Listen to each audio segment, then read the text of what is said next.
Apakah bisa setiap orang, apalagi anak-anak muda, untuk kaum milenial zaman sekarang ini tidak terikat dengan gadget? Karena tidak sedikit yang berkata, ayo jangan terikat dengan gadget, karena memang banyak sekali orang-orang yang menggunakan gadgetnya untuk melihat hal-hal yang tidak benar, untuk menggunakannya dalam proses untuk yang tidak menyukakan dan menyenangkan hati Tuhan. Banyak yang dia lihat, banyak yang dia perbuat melalui handphone tersebut. Cuma pertanyaan saya begini, apa bisa anak milenial sekarang ini tidak terikat dengan gadget? Coba renungkan Bapak Ibu Saudara. Kalau zaman dulu, sebelum anak-anak milenial sekarang, mungkin bisa tidak terikat dengan gadget.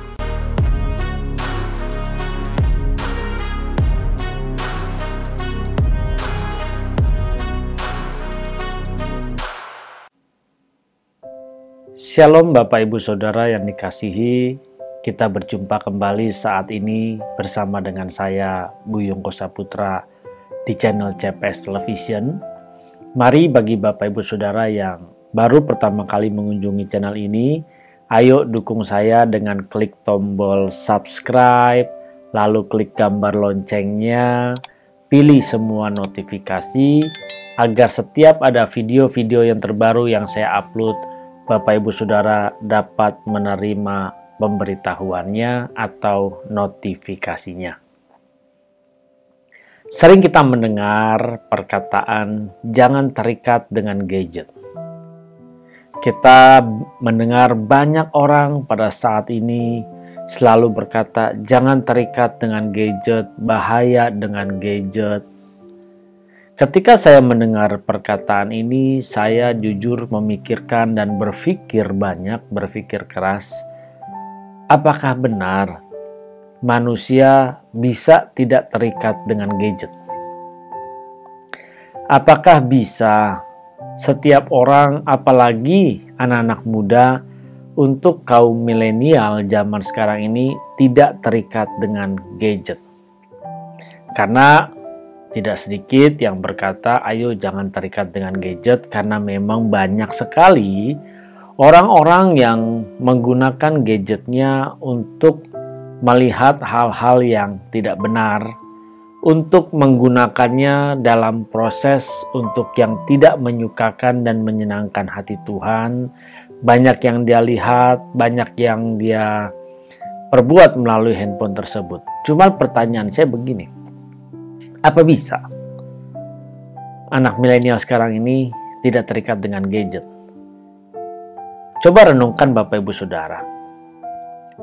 Kalau zaman dulu, sebelum anak-anak milenial sekarang, mungkin bisa tidak terikat dengan gadget. Apalagi zaman waktu itu saya masih kecil, gadget atau handphone itu menjadi barang yang mewah, barang yang mahal. Tidak semua orang sanggup untuk membelinya. Membeli saja tidak sanggup, apalagi menggunakannya. Kalau zaman sekarang, gadget sudah bukan lagi menjadi barang mewah, tetapi sudah menjadi kebutuhan. Coba lihat berapa banyak orang yang saat ini, kalau handphonenya ketinggalan, dia pasti memilih untuk kembali pulang mengambil handphonenya. Tetapi kalau dompetnya ketinggalan, maka dia tidak peduli selama handphonenya dia bawa. Kalau dulu, ketika saya mungkin masih kecil, atau di atas usia saya, ketika dompet ketinggalan, pasti dia bela-belain kembali pulang untuk mengambil dompetnya. Tetapi, zaman terus berubah Bapak Ibu Saudara. Jadi saya berpikir, apakah benar perkataan jangan terikat dengan gadget? Harus kita akui dan jujur, sekarang semua serba digital. Bagaimana mungkin kita tidak terikat dengan gadget, sedangkan untuk keuangan saja kita diatur di dalam gadget. Bahkan beberapa orang bisnis pun melalui gadget. Dan yang sedang berkembang saat ini, sedang bermigrasi dari pemerintah adalah Yang kita tahu selama ini kalau kita menggunakan KTP, pakainya iktp. Tetapi sekarang sedang tahap proses migrasi menjadi IKD atau identitas kependudukan digital. Jadi KTP kita ada di dalam handphone ini. Ya, memang banyak orang berkata, kan nggak semua punya handphone. Ya, tetapi ini kan sedang proses migrasi, bayangkan. Nomor NPWP kita saja sudah pakai nomor KTP kan? Dan semua diakses dalam satu handphone ini. Zaman milenial sekarang, kita mau matiin lampu di rumah pakai handphone. Kita mau matiin stop kontak yang ada di rumah pakai handphone. Semua sudah IoT. Semua sudah dilakukan secara digital. Bahkan orang-orang yang melakukan bisnis pun melalui handphone. Jual beli melalui handphone. Nah, bagaimana mungkin bisa tidak terikat dengan gadget? Harus lebih tepat lagi mungkin perkataannya, jangan lagi kita berfokus jangan terikat dengan gadget. Nyatanya Bapak Ibu Saudara pasti kalau misalnya dompet ketinggalan nggak masalah, yang penting bawa handphone. Kenapa? Karena kita bisa ambil uang tanpa kita bawa kartu ATM, tanpa bawa dompet kita bisa ambil uang. Mau cari identitas, sekarang sudah ada identitas secara digital.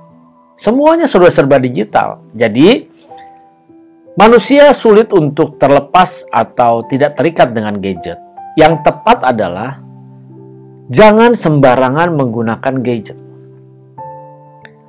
Ketika kita menggunakan gadget dengan sembarangan, melihat seperti ada video-video porno, gambar-gambar yang tidak baik, yang mengundang hasrat atau birahi, atau melakukan hoax atau berita untuk mencela orang, menyerang orang, menjadi haters. Nah, ini yang tidak boleh. Jadi jangan sembarangan menggunakan gadget. Kalau tidak terikat, saya rasa agak sulit saat ini. Kenapa? Ya ini subjektif saya ya, Bapak Ibu Saudara bisa punya pandangan masing-masing dan boleh tulis di kolom komentar. Apalagi zaman sekarang untuk pendidikan pun sudah banyak melakukan pendidikan, pembelajaran juga via digital. Mereka semua bisa akses semua pendidikannya melalui digital. Jadi kita tidak boleh memusuhi gadget tersebut dan kita tidak boleh anti dengan gadget tersebut, tetapi kita harus cerdas bagaimana menggunakan gadget tersebut. Ingat, dunia terus berubah, dunia terus berkembang. Jadi kalau kita anti dengan gadget, kita terikat dengan gadget, kita tidak boleh terikat dengan gadget maksudnya. Bagaimana mungkin kita bisa mengikuti perubahan zaman ini? Semua memang ada. Coba bayangkan Bapak Ibu Saudara. Orang mau belajar dengan cepat pun bisa melalui gadget. Dan ini yang saya alamin. Jadi kita ayo belajar untuk bagaimana menggunakannya. Nah, bagi Bapak Ibu Saudara sekalian yang punya anak kecil, kita bisa lihat bagaimana anak kecil juga belajar melalui gadget dari YouTube Kids dan segala macamnya. Mereka bisa dengan cepat mengikuti perubahan perkembangan. Hanya kita sebagai orang tua yang patut dan wajib untuk mengarahkan dan menjaganya. Menanamkan nilai-nilai rohani yang benar. Menanamkan nilai-nilai kegentaran atau takut akan Tuhan dengan baik, dengan benar. Supaya iman setiap orang itu bertumbuh. Sehingga tanpa pengawasan orang tua pun, anak-anak muda bisa menggunakan gadget dengan bijaksana. Berapa banyak sekarang kita mau larang orang tidak boleh menggunakan gadget, seperti yang saya tahu ada beberapa tempat yang melarang mungkin untuk menggunakan gadget, jam-jam tertentu gadget disita. Apakah itu juga menghalangi mereka untuk tidak menggunakan gadget? Tidak. Sekarang WhatsApp, dia tidak boleh menggunakan handphone atau takut komunikasi dengan malam. Bisa ditranslate atau bisa ditransfer ke laptop dan bisa menggunakannya. Jadi jangan berbicara untuk tidak terikat dengan gadget. Karena semua serba digital sekarang ini. Tetapi bagaimana kita memaksa anak-anak muda sekarang, mendidik mereka supaya mereka bijaksana, mengerti mana yang benar, mana yang tidak benar. Banyak orang yang dilarang untuk menggunakan gadget, tetapi saya melihat dan mengamati, justru ketika ada kesempatan mereka menggunakan gadget, mereka gunakan sesuka hati mereka yang menyenangkan daging mereka, yang menyenangkan jiwa mereka. Berapa banyak justru, coba mahasiswa-mahasiswa yang dilarang menggunakan gadget kalau malam disita. Tetapi ketika dia sedang ada jam kosong, dia gunakan gadget, dia bisa lihat TikTok segala macam, bisa lihat hal-hal yang tidak benar. Apakah TikTok juga dilarang? Bukan tidak dilarang, tetapi memang TikTok itu banyak sekali dari awal itu ya dengan joget-joget segala macam hal-hal seperti itu. Maka itulah yang menjadi penyebabnya saya juga tidak bermain di TikTok. Saya lebih aware, lebih suka di YouTube. Makanya proses pembelajaran saya pun saya menggunakan YouTube. Jadi ayolah kita belajar untuk cerdas. Bagaimana seharusnya kita menanamkan kebenaran kepada setiap anak-anak generasi penerus kita. Mari Bapak Ibu Saudara, jangan khawatir. Justru ketika kita melarang mereka, jangan terikat dengan gadget, jangan terikat dengan gadget. Justru ketika mereka ada kesempatan menggunakan gadget, mereka gunakan kesempatan yang salah.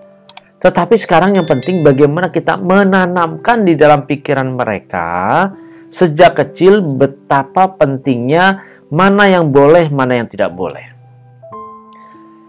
Saya masih ingat ketika saya masih kecil dulu kan, kalau orang-orang itu suka sekali nonton yang namanya film-film yang tidak baik ya. Ya kita sebut sajalah blue film. Saya ingat sekali dulu orang tua saya justru memberikan pandangan-pandangan, mendampingi saya dan berkata, kamu tidak boleh ya lihat ini. Karena ini begini.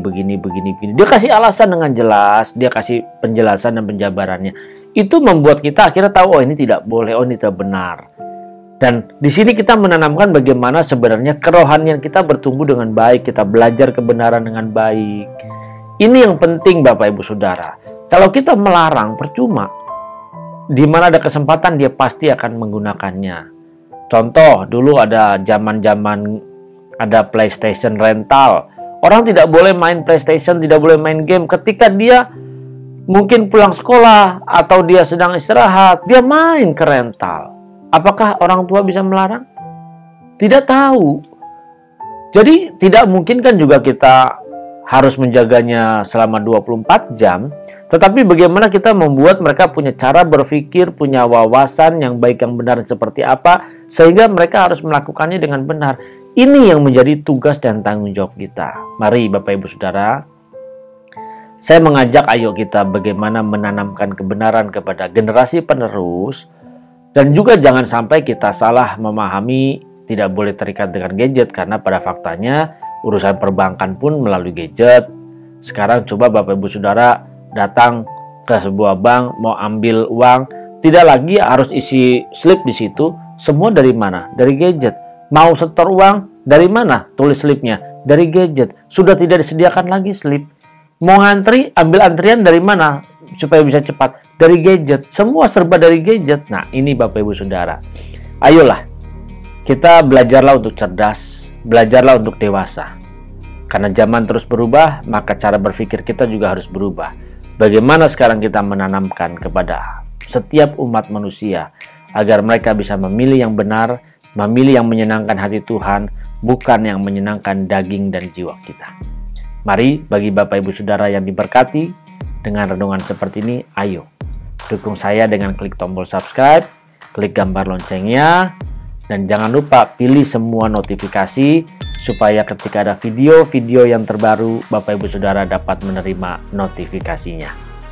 Jangan lupa sebarkan atau share video ini ke banyak orang supaya mereka pun diberkati dan mereka terbuka wawasannya dan cara berpikirnya. Tuhan memberkati. Salam transformasi.